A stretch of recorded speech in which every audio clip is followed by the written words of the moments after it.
Assalamualaikum warahmatullahi wabarakatuh. Selamat siang, Bapak Ibu semuanya. Sebelum melanjutkan, izin saya perkenalan. Nama saya Adnan Basit dari Prodi S1 Akuntansi. Di sini saya akan coba memaparkan hasil dari tugas saya di mata kuliah Metode Penelitian Akuntansi. Di sini saya ambil judul dengan topik bahasan pajak gitu ya. Yang judul Pengaruh Kesadaran Wajib Pajak, Pengetahuan Perpajakan, dan Kualitas Pelayanan Fiskus terhadap Kepatuhan Wajib Pajak Orang Pribadi menggunakan pendekatan Nixon Method gitu ya. Oke, saat lagi saya akan coba mengupas, saya izin share screen PPT-nya sebentar.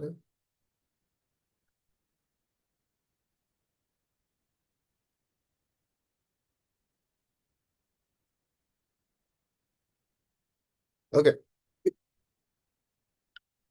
kita mulai dari latar belakang masalah penelitian. Kita tahu bahwa pajak merupakan salah satu sumber penerimaan negara gitu ya, yang memiliki kontribusi terbesar dalam anggaran pendapatan dan belanja negara APBN gitu. Nah, melalui penerimaan pajak, eh, pemerintah dapat membiayai berbagai program pembangunan nasional gitu ya, ya seperti pembangunan infrastruktur, pendidikan gitu ya, kesehatan, pelayanan publik juga gitu ya, pertahanan, serta ya berbagai program kesejahteraan masyarakat lah ya intinya. Nah, di- kita juga PPT ini salah satu permasalahan utama gitu ya, eh, masih rendahnya tingkat kepatuhan wajib pajak dalam eh, memenuhi kewajiban perpajakan. Nah, banyak wajib pajak yang terlambat gitu ya, terlambat melaporkan surat pemberitahuan atau SPT kita sebut. Nah, dan juga kurang memahami peraturan perpajakan. Ya, banyak lah ya masyarakat yang belum tahu terkait pengetahuan ataupun peraturan perpajakan, maupun belum memiliki kesadaran bahwa ya pajak itu merupakan bentuk partisipasi masyarakat dalam pembangunan negara. Ya, selain itu ya persepsi masyarakat terhadap pelayanan Fiskus juga menjadi faktor yang memengaruhi tingkat kepatuhan wajib pajak. Ya. Nah, di Indonesia sendiri ini sistem perpajakan ini menggunakan self-assessment system, yaitu sistem yang eh, memberikan kepercayaan penuh pada wajib pajak untuk menghitung, membayar, dan melaporkan sendiri kewajiban perpajakannya sesuai dengan ketentuan yang berlaku. Gitu. Ya, sistem ini menuntut tingkat kesadaran dan kepatuhan wajib pajak yang tinggi gitu. Ya, namun toh demikian ya dalam praktiknya masih ditemukan berbagai permasalahan yang menyebabkan apa namanya penerimaan pajak belum optimal gitu seperti itu ya. Nah, eh seiring berjalannya zaman gitu ya, perkembangan teknologi informasi telah ya mendorong kayak DCP melakukan berbagai inovasi pelayanan gitu ya. Kalau misalnya ada e-filing, e-billing gitu ya, e-faktur juga kalau saya sebut, e-faktur dan layanan digital lainnya gitu ya.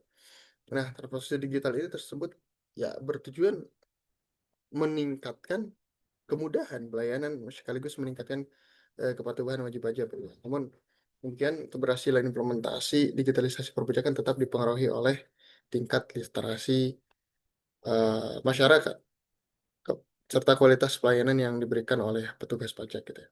Nah, berdasarkan berbagai apa namanya? Enggak, ya hasil penelitian ini diharapkan dapat memberikan kontribusi gitu ya bagi ya pengembangan ilmu pengetahuan di bidang perpajakan menjadi bahan evaluasi juga bagi DJP mungkin ya. Dan juga meningkatkan kualitas pelayanan serta meningkatkan kesadaran masyarakat seperti itu.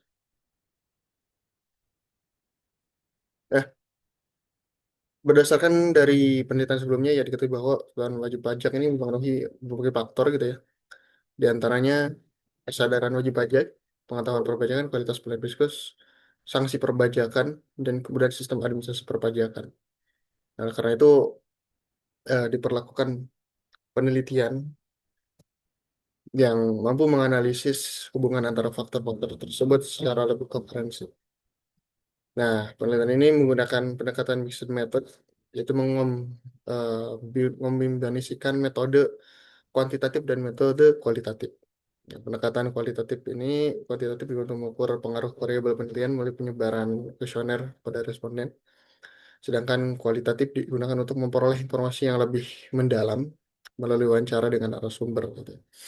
Ya, dengan pendekatan ini diharapkan hasil penelitian ini menjadi lebih objektif, komprehensif, dan mampu memberikan gambaran yang lebih nyata mengenai faktor-faktor yang memberi kepatuhan wajib pajak gitu ya.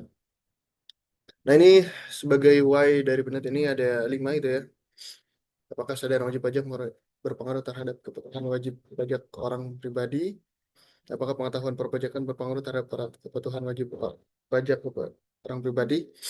Terus juga apakah kualitas pelayanan fiskus berpengaruh terhadap kepatuhan wajib pajak?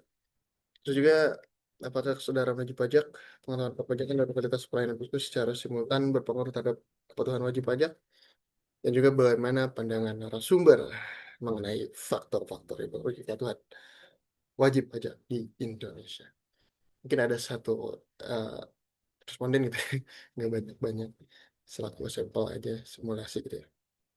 Oke, selaku landasan teori ataupun tinjauan pustaka, you know, pajak merupakan salah satu sumber utama penerimaan negara gitu ya, yang memiliki peran penting dalam membiayai penyelenggaraan pemerintahan dan pengembangan nasional. Pajak dipungut berdasarkan undang-undang dan bersifat memaksa tanpa adanya imbalan secara langsung kepada wajib pajak gitu. Nah, dan yang diperoleh dari pajak digunakan untuk membiayai pengeluaran negara ya. Dari seperti infrastruktur, pendidikan, kesehatan, pertahanan, keamanan dan lainnya gitu ya. Yang berkaitan dengan pelayanan publik. Nah, menurut Undang-Undang Nomor 7 Tahun 2021 tentang harmonisasi peraturan perpajakan atau Undang-Undang HPP, pajak adalah kontribusi wajib pada negara, pada negara yang diutang oleh orang pribadi atau badan yang bersifat memaksa berdasarkan undang-undang ya, tanpa memperoleh imbalan secara langsung dan digunakan untuk keperluan negara bagi sebesar-besarnya kemakmuran rakyat.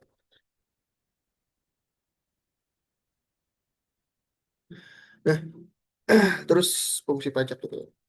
Di pajak ini ada 4, saya rangkum. Kita tahu bahwa fungsi pajak ini memiliki beberapa fungsi strategis dalam negara. Fungsi tersebut tidak hanya berkaitan dengan penerimaan negara, tapi juga sebagai instrumen pengaturan ekonomi dan pembangunan nasional. Fungsi pajak pertama fungsi budgeter atau anggaran budget. Ya, fungsi eh, ini merupakan fungsi utama pajak sebagai sumber penerimaan negara. Ya, ya pajak digunakan untuk membiayai seluruh pengeluaran pemerintah, ya seperti pembangunan jalan, jembatan, sekolah, apalagi rumah sakit, terus gaji ASN, serta berbagai program pembangunan lain. Terus kedua, fungsi eh, reguler, mengatur gitu ya. Nah, pajak digunakan pemerintah sebagai alat untuk mengatur aktivitas ekonomi masyarakat. Nah, misalnya pemberian insentif pajak kepada industri tertentu untuk meningkatkan investasi, atau pengenaan tarif pajak tinggi terhadap barang yang berdampak negatif seperti rokok dan minuman beralkohol. Ketiga, ini fungsi redistribusi pendapatan. Ya, melalui penerimaan pajak, ya pemerintah dapat mendistribusikan kembali gitu ya pendapatan kepada masyarakat dalam bentuk subsidi, bantuan sosial, terus pendidikan gratis, ya mungkin sekarang MBG gitu ya. Ya gitu lah. Ya pembangunan fasilitas umum dan program kesejahteraan lainnya sehingga dapat mengurangi kesenjangan ekonomi gitu. Ya, empat ini fungsi stabilitas gitu ya. Jadi pajak juga berfungsi menjaga stabilitas perekonomian melalui pengendalian inflasi, nah, pengaturan jumlah uang beredar serta menjaga keseimbangan fiskal negara. Nah, jadi dari keempat fungsi ini menunjukkan bahwa pajak memiliki peranan penting dalam menjaga keberlangsungan pembangunan nasional. Oke. Selanjutnya adalah sistem pemungutan pajak. Berbicara sistem gitu ya, ini merupakan mekanisme yang digunakan pemerintah dalam menentukan besarnya pajak yang harus dibayar oleh wajib pajak gitu ya. Nah, secara umum terdapat tiga sistem pemungutan pajak. Ada official assessment system, sub-assessment system, withholding system. Nah, tapi di Indonesia ini saya ini menerapkan sub-assessment system sebagai sistem utama perpajakan gitu ya. Yang mana pada saat di sub-assessment system ini pada sistem assessment wajib pajak diberikan kewenangan gitu ya penuh untuk menghitung, membayar dan melaporkan sendiri pajak yang terutang sesuai dengan uh, ketentuan perpajakan gitu ya. Nah, pemerintah hanya melakukan pengawasan melalui pemeriksaan dan penegakan hukum ya, apabila ditemukan pelanggaran gitu ya.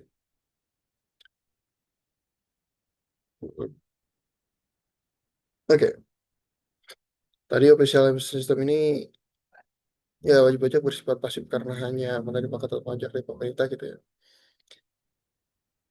Withholding system ini contoh di perusahaan mungkin eh, memotong pajak penghasilan PPh tanggal 21 atas gaji karyawan gitu. Ataupun ya transport lainnya lah ya atau honorarium seperti itu. Oke, karena dalam peneliti kita menggunakan SAP assessment system, jadi kita perlu ketahui juga dulu gitu ya, terkait ini sistem pendidikan yang memberikan kepercayaan kepada wajib pajak untuk melaksanakan seluruh kewajiban perpajakan secara mandiri gitu ya. Tadi mulai dari menghitung, membayar hingga melaporkan pajak yang terutang. Nah, eh penerapan sistem ini berusaha meningkatkan kesadaran, tanggung jawab, dan kepatuhan wajib pajak. Namun keberhasilan sistem ini sangat dipengaruhi oleh tingkat pengetahuan perpajakan gitu ya. Dan juga awareness masyarakat dan kemudahan administration serta kualitas pelayanan fiskus juga gitu. Nah, DJP telah mengembangkan berbagai layanan elektronik. Yang terbaru adalah Cortex tuh ya sekarang. Tadi ada e-filing, e-billing, e-registration. Nah, untuk mendukung implementasi SAP Assessment System sehingga proses administrasi perpajakan menjadi lebih cepat, mudah, dan transparansi gitu. Ya, patuhan wajib pajak gitu ya. Ini berlaku wajib pajak dalam memenuhi seluruh kewajiban perpajakan sesuai ketentuan yang berlaku secara tepat waktu dan benar gitu ya. Nah, menurut DJP, wajib pajak dikatakan patuh apabila ada lima. Yang pertama, mendaftarkan diri untuk memperoleh NPWP. Dan kedua, menghitung pajak secara benar. Terus ketiga, membayar pajak tepat waktu. Keempat, melaporkan SPT. Yang kelima, tidak memiliki tunggakan pajak. Ya, menurut Rahayu gitu ya, kepatuhan wajib pajak ini merupakan indikator keberhasilan sistem perpajakan karena semakin tinggi tingkat kepatuhan maka semakin besar pula gitu ya penerimaan kepada negara gitu. Terus awareness wajib pajak, kesadaran wajib pajak. Ya ini di mana kondisi ketika seseorang memahami bahwa ya membayar pajak itu merupakan kewajiban sebagai warga negara gitu. Ya sekaligus juga partisipasi dalam pembangunan nasional. Nah, eh indikator kesadaran wajib pajak ini ada empat gitu ya, memahami fungsi pajak, menyadari bahwa pajak itu merupakan kewajiban, terus juga bersedia membayar pajak tanpa paksaan. Jadi ya udah sesuai gerak hati gitu ya, sadar bahwa oh pajak itu wajib gitu ya harus bayar. dan juga memiliki tanggung jawab terhadap negara gitu. Nah, terus knowledge perpajakan. Ya, ini tingkat pemahaman wajib pajak mengenai peraturan perpajakan ini, ya, prosedur administrasi, hak dan kewajiban perpajakan, tarif pajak, serta mekanisme pelaporan pajak. Nah, indikator pengetahuan perpajakan meliputi ada 5 gitu ya. Pertama, memahami ketentuan perpajakan. Kedua, mengetahui cara menghitung pajak, harus tahu gitu. Ketiga, memahami penggunaan e-filing. Ketiga, mengetahui sanksi perpajakan, memahami manfaat pajak bagi negara. Nah, mungkin di sebagian masyarakat ataupun orang-orang di daerah, di pelosok, mungkin kelima indikator pengetahuan perpajakan ini bisa jadi belum diketahui gitu ya. Makanya kita perlu sebagai biskus atau sebagai orang yang di DJP ataupun ya di pemerintahan sana ya harus kelima faktor ini harus disosialisasikan gitu ya, pada publik, khususnya publik-publik yang belum tahu gitu ya, terkait pemahaman perpajakan. Nah, kualitas pelayanan fiskus, jadi pelayanan fiskus adalah ya kemampuan petugas pajak dalam memberikan pelayanan yang cepat, tepat, ramah, profesional, transparan, dan mudah diakses oleh masyarakat. Nah, menurut konsep secara kualitas pelayanan terdiri atas 5 dimensi. Ada tangibles, tangible, yaitu fasilitas fisik dan sarana pelayanan. Nah, apakah fasilitas fisik dan sarana pelayanan ini udah uh, enak gitu ya, istilahnya udah mumpuni ataupun udah fasilitasnya udah memadai ataupun masih ya gitu-gitu aja gitu ya. Kedua ini reliability, ini kemampuan memberikan pelayanan secara akurat. Ya pelayanan ini penting gitu ya karena memudahkan kita selaku wajib pajak untuk membayar pajak. Responsiveness ini kesigapan membantu wajib pajak. Assurance ini jaminan pelayanan. Terus empati ini perhatian gitu ya terhadap kebutuhan wajib pajak. Jadi pelayanan yang baik akan meningkatkan kepercayaan masyarakat sehingga mendorong uh, patuhan wajib pajak gitu ya. Oke,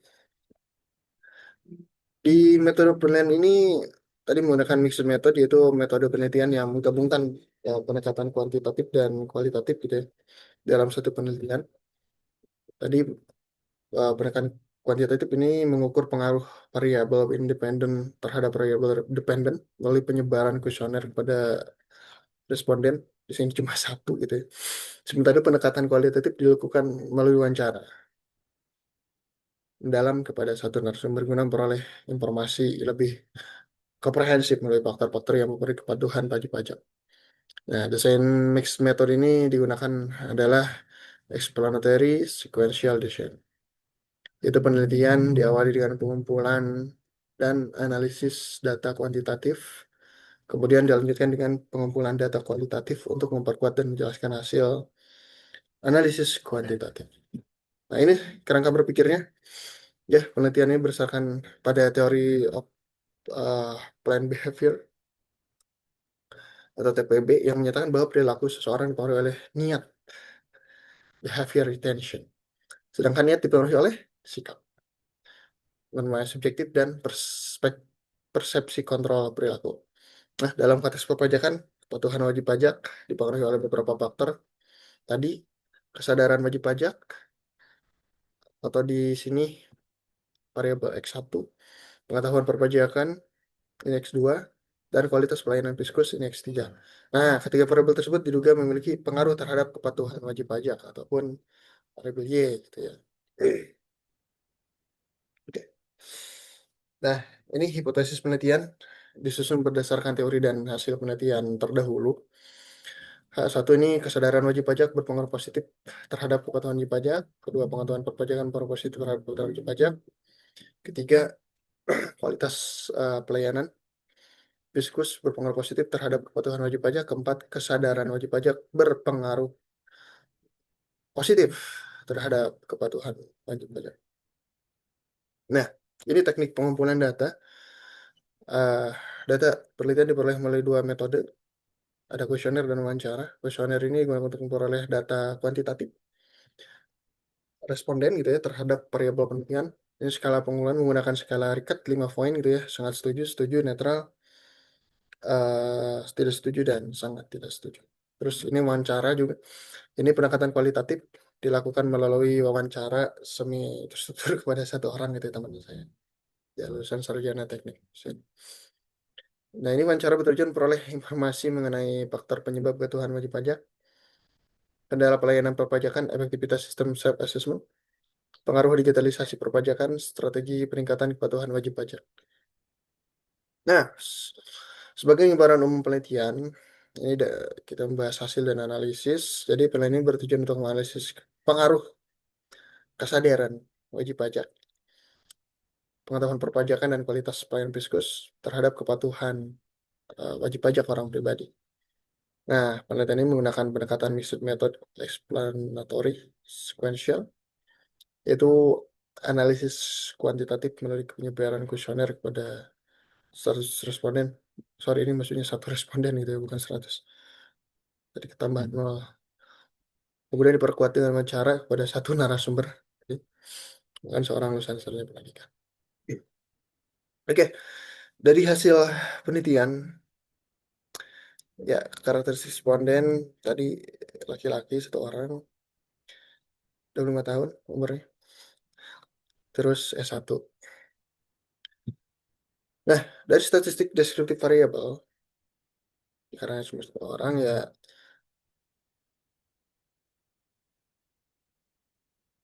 ini kesadaran wajib pajak 5 maksudnya. Kayaknya ini ke kopas 4 semua. Terus kesadaran wajib pajak 5. Dan pelayan fiskus 4. Pengetahuan pajak 4. Ya, jadi ya 4 lebih lah ya. Sehingga menunjukkan persepsi responden terhadap seluruh variabel termasuk dalam kategori baik hingga sangat baik. Nah, analisis statistik ada uji validitas, terus uji validitas, uji reliabilitas. Nah, tadi valid gitu ya, maksudnya. Ya, seluruh butir pertanyaan memiliki nilai korelasi di atas R tabel sehingga nyatakan valid. Terus uji reliabilitas, ini kurs alfa ini konsistensinya ya surveillance variabel besar 0,7 ke atas itu bisa dikatakan baik, instrumen penelitiannya konsistensinya baik gitu. Kalau 0,7 ke atas. Oke, tadi ya kita dapat simpulkan dari hasil penelitian. Ya, berdasarkan hasil penelitian mengenai pengaruh sedang wajib pajak, pengetahuan perpajakan, dan kualitas pelayanan fiskus terhadap kepatuhan wajib pajak orang pribadi dengan menggunakan metode maka dapat disimpulkan 5 aja. Yang pertama, kesadaran wajib pajak berpengaruh positif dan signifikan terhadap kepatuhan wajib pajak. Jadi semakin tinggi kesadaran seseorang mengenai pentingnya pajak sebagai sumber penerimaan negara, maka semakin tinggi pula tingkat kepatuhannya dalam memenuhi kewajiban perpajakan. Gitu.